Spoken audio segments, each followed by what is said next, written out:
देखिए, कूपन फॉर्मूले में क्या है, आपको दो ये मिलेगा, सेटलमेंट डेट। मेन इसका होता है सेटलमेंट डेट। Settlement date. अब देखिए सेटलमेंट डेट होती क्या है। सपोज आपने, एक सेलर ने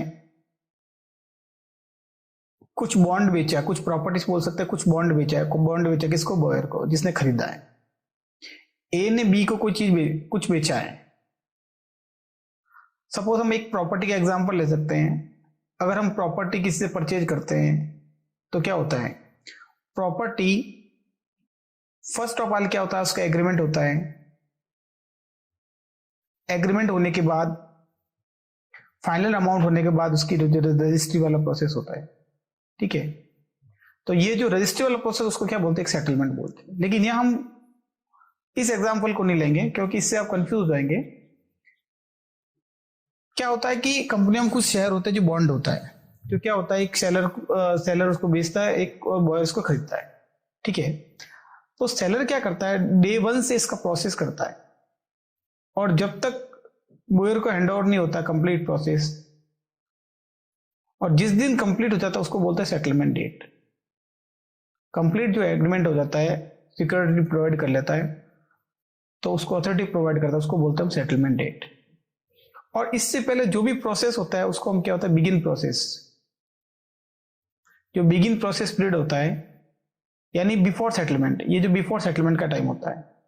और इस डेट के बाद में जो भी काम होता है उसको बोलते हैं आफ्टर सेटलमेंट।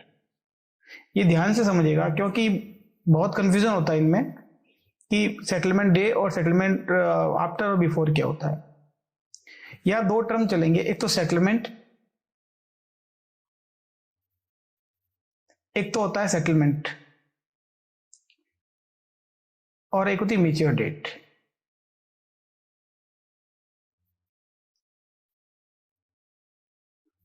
मैच्योर डेट का मतलब कि आपका जो बॉन्ड है, बॉन्ड जो एक्सपायर होगा वो उसकी क्या होती, मैच्योर डेट होती है।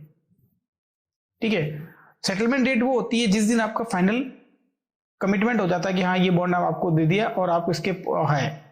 और बॉन्ड में क्या होता है कि बॉन्ड एक बार खरीदने के बाद उसमें कुछ टाइम टू टाइम क्या होता है, एक इंटरेस्ट मिलता है। अब वो इंटरेस्ट कैसे मिलता है, इंटरेस्ट जो मिलता है, इंटरेस्ट कई तरीके से मिलता है। आप कोई किसी को ईयरली इंटरेस्ट मिलता है, हर 12 महीने से उसको क्या मिलेगा, उसका बॉन्ड का इंटरेस्ट मिलता है। अगर हाफ ईयरली की पॉलिसी में ले रखा है तो उसको 6 माह के बाद क्या मिलेगा, उसका इंटरेस्ट मिलेगा। और अगर इसको क्वार्टरली के में ले रखा है तो उसको हर 3 माह के बाद में उसका वो कूपन मिलता रहेगा। तो यहाँ पे मेन मुद्दा यही है कि यह कैलकुलेट करना है इन फॉर्मूलों में, जो 6 फॉर्मूले यह दे रखे हैं, जिसमें आपको नंबर ऑफ डेज कैलकुलेट करना है। नंबर ऑफ डेज जो है वो कैलकुलेट करना है कूपन के, कितने दिन बाद कूपन मिलेगा। ठीक है, सपोज ईयरली है तो 365 आ जाएगा, हाफ ईयरली है तो देखिए 183 के डेज के आसपास बनता है, और क्वार्टरली है तो 93 डेज के आसपास बनता है। ठीक है, इस तरह से नंबर ऑफ डेज काउंट करता है। और एक होता है कि सेटलमेंट डे से बिफोर जो आपकी जो डेट आती है उसको इसमें काउंट किया जाता है। सेटलमेंट डेट से बाद में कूपन कब आएगा उसकी काउंटिंग होती है। तो इस तरीके से क्या है कि हम ये इस कूपन फॉर्मूले से ये काउंटिंग कर सकते हैं। यानी सिंपल सा फंडा है कि एक बॉन्ड को सेलर बेचता है, और जो खरीदने वाले के पास जब तक प्रोसेस लगा कर जब तक उसका कंप्लीट उसको अथॉरिटी नहीं मिलती, वो वहां तक का टाइम बिफोर सेटलमेंट कहलाता है। और उसके बाद जब उसकी कूपन शुरू होता है तो वो एक उसका सेटलमेंट आफ्टर सेटलमेंट टाइम शुरू होता है।